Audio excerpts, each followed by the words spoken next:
2025년 12월 26일 금요일입니다. 오늘 저희가 분석해볼 잔료들이 정말 흥미로운 조합이에요. 네, 맞아요. 언뜻 보면 전혀 상관없어 보이는데 말이죠. 그렇죠. 근데 자세히 들여다보면 이게 다 하나의 맥락으로 이어지더라고요. 거대 기업의 좀 황당한 법적 분쟁부터 월스트리트의 투자 철학 대결, 그리고 한 세기에 걸친 장인의 이야기까지. 네, 오늘의 키워드는 바로 대비하고 연결이라고 할 수 있겠네요. 나이키 같은 초고대 브랜드가 겪는 의외의 난관, 또 워런 버핏의 보수적인 전략하고 사모펀드의 공격적인 전략이 정면으로 충돌하는 모습. 그리고 잘 나가는 대기업과 힘겨운 소상공인의 현실 차이도 있고요. 맞아요. 마지막으로 과거의 유산을 대하는 두 가지의 전혀 다른 방식까지. 이 조각들을 함께 맞춰보면서 현재 경제와 문화의 큰 그림을 발견하시게 될 겁니다. 좋습니다. 그럼 첫 번째 이야기부터 한번 깊이 파고 들어가 볼까요? 첫 이야기는 정말 이런 일이 가능하다고 싶은데요. 세계적인 브랜드 나이키가 축구와 상표권 하나 때문에 한 명의 축구 코치한테 소송을 당했다고요? 이게 어떻게 된 일이죠? 네, 맞아요. 정말 황당한 일인데요. 혹시 2000년대 초반에 호나우지뉴나 루이스 피구 같은 스타 선수들이 신었던 그 축구공 차는 부분이 약간 비대칭으로 디자인된 축구화 기억하세요? 네네. 기억나요? 그 동그란 마크 있었던 거? 바로 그겁니다. 토탈 90 라인이 당시 엄청난 인기를 끌었잖아요. 나이키가 내년 월드컵을 겨냥해서 이 향수 짙은 라인을 부활시키려고 했는데 여기서 결정적인 실수를 한 거죠. 실수요? 2019년에 상표 등록 갱신을 깜빡하고 놓친 거예요. 그럼 기본적인 실수를요? 설마 그 틈을 누가 파고들었나요? 바로 그겁니다. 휴 바틀렛이라는 엔지니어 겸 축구 코치가 그 틈을 놓치지 않고 토탈 90 상표권을 먼저 등록해버렸어요. 와, 그리고는 나이키를 상대로 상표권 침해 소송을 걸면서 250만 달러, 우리 돈으로 30억 원이 훌쩍 넘는 돈을 요구하고 나선 거죠. 정말 다윗과 골리앗의 싸움 같은데요. 그런데 법원에서는 어떻게 판단하고 있나요? 나이키 같은 거대 기업이 당연히 유리하지 않을까 싶은데. 일단 1라운드는 나이키의 판정승이라고 볼 수 있어요. 연방 판사가 바틀렛의 회사는 나이키의 직접적인 경쟁 상대가 아니고 또 소비자들이 두 브랜드를 혼동할 증거도 부족하다. 이러면서 판매 금지 가처분 신청을 기각했거든요. 그렇군요. 네, 나이키는 우리가 상표 등록은 놓쳤지만 EA 스포츠 게임의 라이선스를 주는 등 계속 브랜드를 사용해 왔기 때문에 관습법상의 권리는 살아있다. 이렇게 주장했고요. 그럼 그냥 해프닝으로 끝날 수도 있는 문제인가요? 꼭 그렇지만은 않아요. 이게 바로 브랜드 스쿼팅이라는 새로운 현상이거든요. 브랜드 스쿼팅이요? 네, 과거에는 도메인 주소를 선점하는 방식이었다면 이제는 거대 기업이 잠시 잊고 있던 지적 자산을 낚아채서 공격하는 거죠.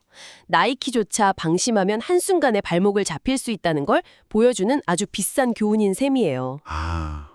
당장 판매는 가능해졌지만 월드컵 기간 내내 이 법적 리스크는 계속 안고 가야 하는 골칫거리가 됐네요. 그렇죠. 나이키처럼 이렇게 눈에 보이는 자산을 놓치는 것도 큰 문제지만 눈에 보이지 않는 금융자산이 부실해지는 건 더 큰 골칫거리가 될 수 있잖아요. 비슷한 고민을 하는 또 다른 거인, 골드만삭스 이야기로 넘어가 보죠. 네, 골드만삭스도 지금 속이 타들어가고 있습니다. 요즘 월가에서 가장 뜨거운 시장 중 하나인 사모 신용 시장에서 문제가 터졌거든요. 골드만삭스가 운영하는 비상장 대출자 회사 BDC라는 게 있는데 여기가 과거에 기업들한테 빌려준 돈을 회수하지 못해서 꽤나 힘들어하고 있어요. 그 여파가 어느 정도인데요? 심각해요. 주가와 순자산 가치가 무려 7분기 연속으로 하락했고요. 올해는 투자자들에게 주는 배당금까지 삭감해야 할 정도였어요. 7분기 연속이요? 네, 자료를 보니까 과거에 아마존 셀러들을 모아서 사업하던 스타트업, 트라시오나 소프트웨어 교육회사, 플루럴사이트 같은 곳에 빌려줬던 대출이 여전히 큰 손실을 내고 있더라고요. BDC면 개인 투자자들도 꽤 많이 투자하는 상품 아니었나요? 맞아요. 중견기업에 대출해주고 거기서 나오는 이자 수익을 투자자들에게 배당금으로 나눠주는 구조라 높은 수익률 때문에 인기가 아주 높았죠. 그렇죠. 하지만 골드만삭스의 이번 사례는 그 화려한 수익률 뒤에 숨겨진 부실 위험이 언제든 현실화될 수 있다는 아주 강력한 경고등인 셈이에요. 고금리 시대에 기업들이 무너지기 시작하면 이런 문제가 연쇄적으로 터질 수 있다는 거죠. 방금 말씀하신 그 사모신용시장, 이게 오늘 이야기의 또 다른 핵심 주제랑 아주 깊게 연결되네요. 보험업계를 둘러싼 워런 버핏과 사모펀드 간에 보이지 않는 전쟁 말이에요. 둘 다 보험사를 그렇게 좋아하는다는데 그 이유가 완전히 다르다고요. 네, 그걸 이해하려면 플로트라는 개념을 알아야 해요. 플로트요? 네, 아주 간단합니다. 보험사는 고객한테 보험료를 미리 받잖아요. 그렇죠. 그리고 사고가 나서 보험금을 지급하기까지는 시간이 걸리죠. 그 시간 동안 손에 쥔 돈, 이 플로트를 가지고 투자를 해서 수익을 내는 거예요. 아, 그러니까 사실상 이자 없이 거대한 돈을 빌려서 투자하는 셈이군요. 바로 그겁니다. 그게 바로 버핏이 버크셔 해사웨이를 키운 핵심 비결이었군요. 그 안정적인 플로트를 가지고 우량 기업에 장기 투자하는 방식. 그런데 사모펀드는 이걸 다르게 쓴다는 거죠? 정확해요. 버핏은 그 돈을 아주 보수적으로 굴리면서 절대 잃지 않는 투자를 시향하는데요. 반면에 아폴로나 KKR 같은 거대 사모펀드들은 최근 몇 년간 보험사들을 공격적으로 인수했어요. 네. 그리고는 그 막대한 플로트 자금을 자기들이 직접 운용하는 고위험 고수익 사모신용 시장에 막 쏟아붓고 있는 거예요. 듣고 보니 정말 정반대네요. 근데 버핏의 방식이 너무 구식인 걸까요? 아니면 사모펀드들이 보험 가입자들의 돈으로 너무 위험한 게임을 하고 있는 걸까요? 정말 좋은 질문이에요. 그게 바로 지금 월스트리트의 가장 큰 논쟁거리거든요. 수치로 보면 변화가 아주 극적인데요. 2011년만 해도 미국 전체 연금 준비금에서 사모펀드가 장악한 비중이 2%에 불과했는데 지금은 20%까지 치솟았어요. 와, 10년 만에 10배가 늘어난 거네요. 네, 그렇죠. 버핏의 오른팔이자 버크셔의 보험사업 총괄인 아지트 제인조차 우리는 이런 방식으로는 경쟁할 수 없다고 말하면서 사실상 백기를 들었어요. 버핏의 철학으로는 사모펀드가 제시하는 높은 수익률을 도저히 따라갈 수가 없다는 거군요. 그럼 규제 당국은 이 상황을 어떻게 보고 있나요? 가만히 보고만 있진 않을 것 같은데요. 당연히 예의주시하고 있죠. 전미보험감독관 협의회, NAIC 같은 곳에서 사모펀드 소유 보험사들이 사모신용처럼 복잡하고 리스크가 큰 자산에 너무 많이 투자하는 건 아닌지 감독을 강화하고 있어요. 이건 단순히 투자 수익률 게임이 아니라 수많은 사람들의 노후와 직결된 문제니까요. 안정성과 수익성 사이의 팽팽한 줄다리기가 보험산업 전체의 미래를 결정하게 되겠네요. 이렇게 금융계 거인들이 거대한 돈을 놓고 철학 싸움을 벌이는 동안 미국 경제의 밑바탕에서는 전혀 다른 이야기가 펼쳐지고 있다고 들었어요. 대기업은 잔치를 벌이는데 소상공인들은 무너지고 있다고요. 네, 이게 요즘 미국 경제의 가장 아픈 부분입니다. 숫자로 보면 그 격차가 정말 확 느껴져요. S&P 500 대기업들은 3분기 순이익이 작년보다 13% 가까이 늘었거든요. 말 그대로 엄청난 호황인 거죠. 네. 그런데 그 시간에 소상공인들은 정반대의 길을 걷고 있었어요. 이익이 줄어드니까 고용을 줄일 수밖에 없었고 11월 한 달에만요. 50인 미만 소규모 기업에서 12만 개의 일자리가 사라졌어요. 와, 12만 개요? 한 달 만에요? 네, 정말 엄청난 숫자죠. 이게 우리가 흔히 말하는 K자형 회복, 그러니까 잘 버는 사람과 못 버는 사람의 격차가 극단적으로 벌어지는 현상과 정확히 닮아 있는 것 같아요. 맞아요. 연준의 경제동향 보고서인 베이직북에서도 똑같은 지적을 해요. 고가의 명품이나 서비스는 여전히 잘 팔리는데 일반적인 소비는 줄어드는 양상이 뚜렷하다고요. 아, 대기업은 인공지능, AI 열풍 같은 새로운 성장 동력을 타고 주가도 오르고 실적도 좋아지지만 동네 가게를 운영하는 소상공인들은 지난 몇 년간 이어진 높은 인플레이션, 관세, 그리고 노동력 부족이라는 이 구조적인 비용 압박을 견디지 못하고 있는 거죠. 이게 그냥 어려운 가게들이 많아졌다 수준의 문제가 아닌 것 같아요. 소상공인이 미국 경제에서 차지하는 비중이 상당하잖아요. 네, 바로 그 점이 가장 우려스러운 부분이에요. 소상공인이 미국 전체 노동력의 거의 절반을 고용하고 GDP의 40% 이상을 차지하거든요. 이 격차가 계속 벌어진다는 건 미국 경제 전체의 허리가 약해지고 있다는 신호일 수 있는 거죠. 이렇게 미국 경제가 둘로 쪼개지는 동안 바다 건너 일본에서는 수십 년간의 정체에서 벗어나려는 아주 의미 있는 움직임이 보인다는 소식도 있네요. 네, 정말 오랜만에 일본 경제에서 희망적인 소식이 들려왔어요. 일본은행 BOJ 총재가 드디어 잃어버린 30년을 끝낼 2% 인플레이션 목표 달성이 눈앞에 왔다고 공식적으로 발표했거든요. 아, 드디어. 네, 최근에 정책 금리를 0.75%까지 올렸는데 이게 30년 만에 최고치예요. 여기서 멈추지 않고 추가 인상 가능성까지 열어뒀죠. 잃어버린 30년의 끝이라니 정말 역사적인 순간이 될 수도 있겠네요. 핵심적인 변화가 뭔가요?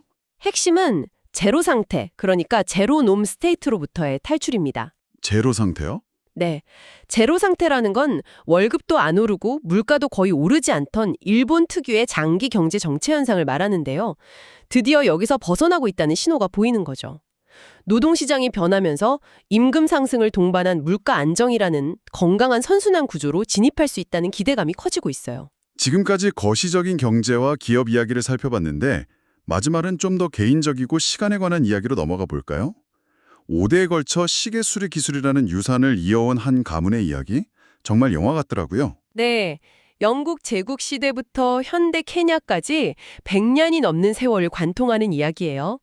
19세기 말 인도에서 태어난 증조 할아버지가 영국군을 따라 케냐에 와서 시계 수리점을 연 게 그 시작이었죠. 아, 그 기술이 아들에게 또 손자에게로 고스란히 이어졌고요. 현재는 케냐 나이로비에 사는 74세의 라빈더 싱 씨가 그 유산을 지키고 있는 4대 손이군요. 그런데 이분도 생계를 위해서는 다른 일을 하신다고요? 맞아요. 평일에는 건설업으로 생계를 잇고 주말에만 그 먼지 쌓인 작업실에서 낡은 도구들을 꺼내 가문의 기술을 지키고 있는 거예요. 근데 안타깝게도 그의 아들들은 너무 바빠서 이 기술을 배울 틈이 없어요. 이 소중한 유산의 명맥이 단 한 사람의 어깨에 위태롭게 달려있는 상황인 거죠. 아, 그럼 이 가문의 기술도 역사 속으로 사라지는 건가요? 그런데 다행히도 한 줄기 희망이 생겼어요. 오, 정말요? 바로 기계공학을 전공하려는 18세 손자, 한핵싱이 할아버지의 기술에 관심을 보이기 시작한 거예요. 이 이야기는 장인정신이라는 유산이 현대사회의 빠른 속도와 어떻게 충돌하고 또 어떻게 살아남으려 하는지를 정말 애틋하게 보여줘요. 그런데 과거의 유산을 전혀 다른 방식으로 대하는 사람들도 있더라고요. 전설적인 재즈 레이블 블루노트에서 결성된 올스타 밴드 Out of Into의 이야기요. 자료에 나온 표현이 정말 인상 깊었어요. 이들에게 과거의 유산은 지켜야 할 무거운 짐이 아니라 새로운 것을 창조하기 위한 통로라고요. 와, 그 표현을 정확히 짚어주셨네요. 그게 바로 이 밴드의 철학입니다. 블루노트 레코드 창립 85주년을 기념해서 결성된 밴드인데 허비 행콕이나 호러스 실버 같은 전설적인 거장들의 음악을 단순히 연주하는 게 아니에요. 아, 그냥 커버하는 게 아니라? 콕의 명곡 메이든 보이즈의 코드 진행은 그대로 가져와요. 네. 하지만 그 위에 자신들만의 완전히 새로운 멜로디를 쌓고 서로 즉흥적으로 대화를 나누면서 전혀 다른 곡을 만들어내는 거죠. 아, 과거의 유산을 박물관에 전시된 유물처럼 다루는 게 아니라 지금 여기에서 살아 숨쉬는 대화의 재료로 사용하는 거예요. 앞서 본 시계 장인 가문의 이야기가 유산의 보존에 대한 것이었다면 이 재즈 밴드는 유산의 진화에 대한 아주 긍정적이고 멋진 사례를 보여주는 거죠. 상표권 하나를 놓쳐 공경에 빠진 나이키에서 시작해서 월스트리트의 투자 철학 대결, 미국 경제의 양극화와 일본의 새로운 희망, 그리고 마지막으로 유산을 대하는 두 가지의 다른 방식까지 정말 따로 노는 이야기들 같았는데 이렇게 모아놓고 보니까 과거의 자산을 어떻게 다룰 것인가라는 질문이 모든 이야기를 관통하고 있었네요. 맞아요. 오래된 상표권, 과거의 부실 대출, 수십 년 된 투자 철학, 사라져가는 장인의 기술, 그리고 재즈의 위대한 전통까지. 오늘 우리는 이 유산들을 마주하는 다양한 태도를 봤어요.